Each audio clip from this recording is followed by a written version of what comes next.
Welcome back to another episode of At the Bar. We get to have conversations about health, fitness, and mindset with athletes. I'm Brad Marshall, and today I'm joined with Kelli Myers. So Kelli, thanks for joining us today. Thanks for having me. So let's just jump right into it and tell us a little bit about yourself, Kelli. Well, military brat. Grew up kind of all over the country. Started playing soccer at the age of 4 and had a major love for it and played all the way up through college. Had a lot of setbacks with injuries that were very life-changing and challenging mentally and physically. As I got older, met my husband, I've had a couple kids, and continued to be an athlete my whole life. So it's been a fun journey. It's been a challenging journey, but I enjoyed the challenge. So that's awesome. And so a couple things I think we'll dive into as we continue talking here. One, let's hit on some of the different exercises or fitness routines you've done. So you said soccer athletes, so that comes with its whole set of exercises and routines. You said you've been an athlete your whole life. So talk us through a little bit about just like what's your journey been like with exercise and fitness? So I've always been super competitive. I feel like I came out of the womb that way. Soccer and horseback riding and swimming were my three main activities / sports from up until I was in high school. And financially, my family, when I was in high school, we just couldn't afford to do all of the things that I wanted to do. So I was asked to choose one that I could concentrate on and we could travel and afford. And I decided to choose soccer because as much as I love to swim and as much as I love to ride horses, I just felt like I would be able to get further in the sport of soccer and hopefully get a scholarship and help my family out financially for college. So I stuck with soccer and it ended up paying off in the end. But swimming has always been a huge passion of mine as well. I still swim as much as I can. I ended up turning my personal passion for sports into coaching. So I taught swim lessons, I coached swim team, and I've coached soccer since, as long as I can remember. Honestly, I've been coaching soccer for a long time now. Yeah, so a really diverse background, which is cool to have the soccer, the swimming, the horseback riding, and now you get a chance to do CrossFit, it sounds like, and do some functional fitness. One thing I'm interested in that you mentioned in the beginning was the whole concept of the injuries and how that impacted and influenced what was going on. So talk us through a little bit about some of the injuries you experienced, and you said some of them were very life-changing. So talk us through that.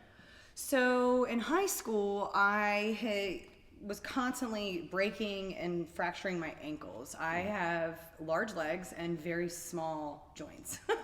So I was constantly injuring my ankle to the point where I have multiple cysts on my ankles. I have a Baker cyst behind my knees. I'm just constantly in like small little injuries, nothing life-changing or altering at that point.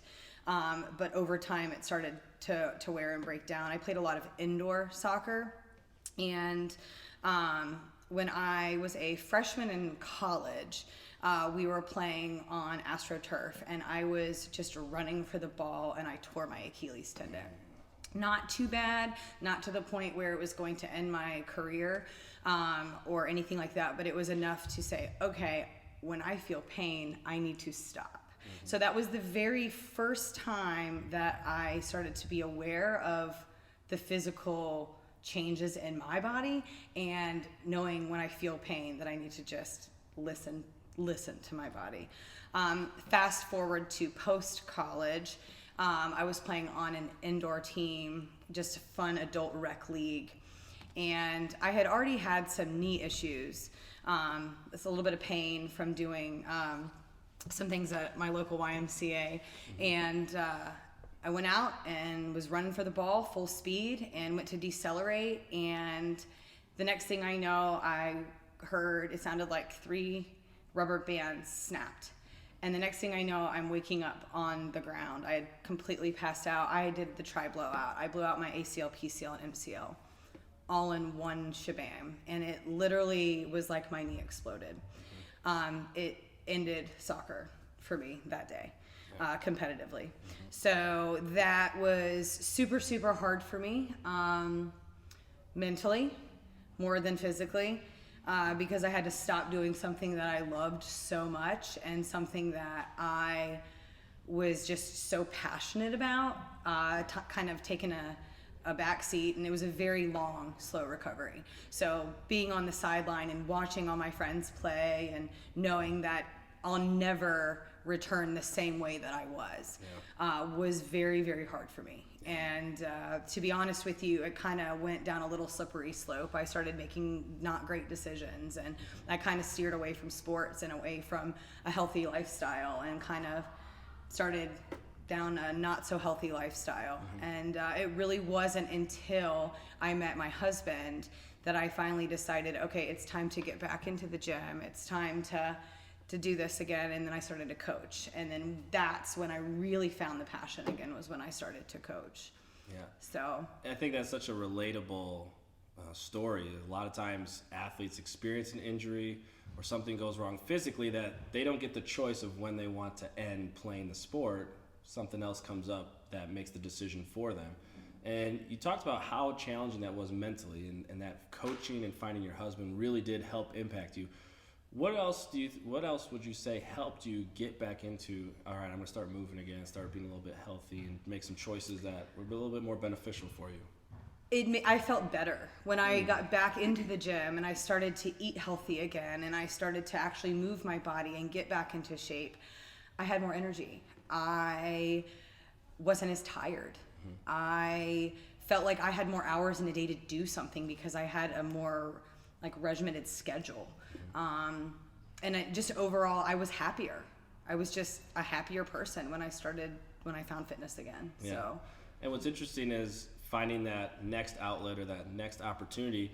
You do get a chance to compete again as an athlete. So talk to us about that process of being a competitive athlete on the soccer field, experience some injuries, getting back into fitness, and now you're competing again and you're actually out there working as hard as you can in a different sport. Talk to us about that transition. So after I had my son, I started doing a lot of cardio workouts and started doing 5Ks, 10Ks, started running again. And I was like, okay, well, I don't really need these ligaments to run. I can do this, right? So started doing that, found a passion for that, and I ended up getting in crazy good shape from doing that. Then got pregnant with my daughter. I gained 64 pounds with that pregnancy, and I was diagnosed with hyperemesis.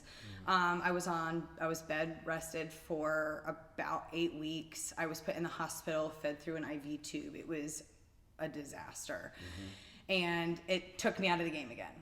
So when we moved here, we had Gracie, and I decided that I needed to find a completely different lifestyle for fitness. And I had a lot of friends that had started doing CrossFit. And I have to be honest with you, I didn't think it was for me. I was like, there's no way. I don't have ligaments in my left knee. That looks absolutely insane. Like, what is a barbell? I didn't know any of this, right? I didn't know anything about it, but I did know that I was strong. Genetically, I'm gifted in strength. I don't move very fast, but I am strong. And so I said, okay, I'm gonna just try it. I'll try anything once. So a girlfriend of mine was coaching at another gym, and I went in and I did my first workout, and from that moment on, I signed a 1-year contract and I never looked back. And I started doing CrossFit. I started off doing 3 days a week, then I started doing 4 days a week, 5 days a week, 6 days a week, 7 days a week, to the point where they were like, you need to take a day off. You need to rest. And I just became addicted to the culture. I love the people. It reminded me so much of being on a team again, having that camaraderie, having that positive influence around you. I mean, everyone around me was trying to just better themselves, as well as better other people, help other people. So that's what I loved so much about CrossFit in general, and the fact that it just whipped me into shape so fast.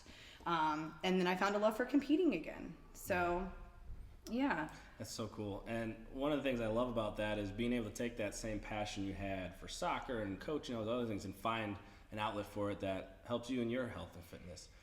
And one of the things that I'm hearing as you talk about some of these different stories, as we make this jump into sort of the mindset and how that's played a role, a lot of challenging things that you've overcome, from injury, having a challenging pregnancy.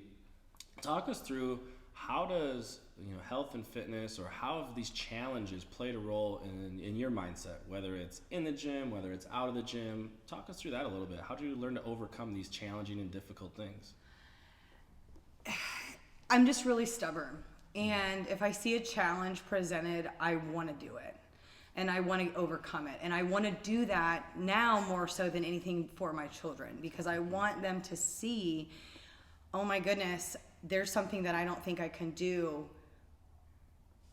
but then I'm going to try to do it, and I'm going to blow the ceiling off, and I don't want to ever hear a kid I coach, one of my own children, or any of my friends say that they can't do something. That word burns a hole in my soul. I don't like it, and I don't believe it. I don't believe that you can't do something. I feel like you can really, if you try and you practice and you work really hard, you'll be able to achieve anything that you want to achieve. Yeah. And it really is just about having that mindset of saying, okay, I may not be able to do this right now, but I'm going to look at the bigger picture, and I'm going to look at what I need to do in order to get from point A to point B, and I'm going to go past B. I'm going to get there, and I'm going to keep on going. Yeah. So yeah, just more so I don't like to be told I can't do something. Yeah. And I like to chase something. So I like to see something, want to be able to do it, learn from the best in the business on how to do it, and then do it. Yeah. So many great things in what you just said there. One, connecting to your purpose and passion, which is your kids, so that gives you that motivation to want to keep going. And I also heard you talk about this concept of what we call a growth mindset, of just, I'm not there yet, but I want to get there, and I want to learn, and I want to grow, and I want to figure out a way to get there. So it sounds like those are some really key components to your mindset that helps you both in and out of the gym keep moving forward. Absolutely. Yeah.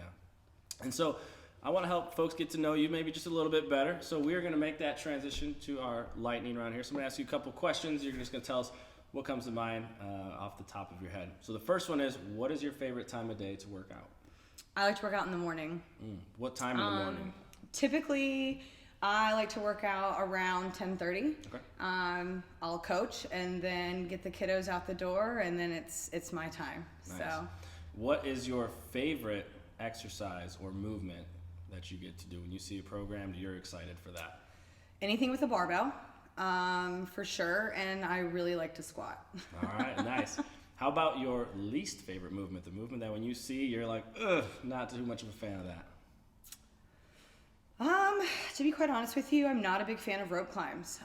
They've always been a little scary for me. I'll never forget the day I did it for the first time, and I thought that I could climb a mountain. I felt like $1,000,000. Yeah. But even to this day, looking up at that rope, even though I can climb it, it's still slightly intimidating. And it's definitely, when I see it in a workout, I have to take a deep breath, and I have to say, okay, I'm going to get through it, and I'm going to come out on the other side. Yeah, I like it. Let's go with, what is your favorite post-workout snack, drink, whatever you want to go with there? I love peanut butter, and I love protein shakes. To be honest with you, it's quick and easy. Yeah. I usually crave vegetables in the evening. Yeah. So if I work out at night, which isn't often, I immediately want like green vegetables. But my normal routine, as soon as I finish a workout, I really want peanut butter. Nice.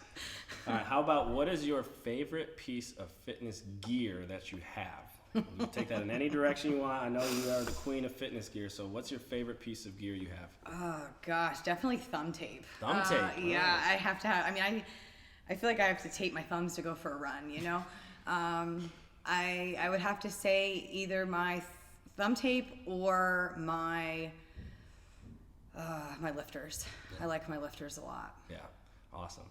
Well, there's a lot of great things I'm taking away from our conversation today about how you've overcome challenges and obstacles, both through injury, through the pregnancy, having that mindset and connecting to your passion, as well as having that growth mindset, figuring out what are those things we're not quite where we want to be yet, and then figuring out how do we get there.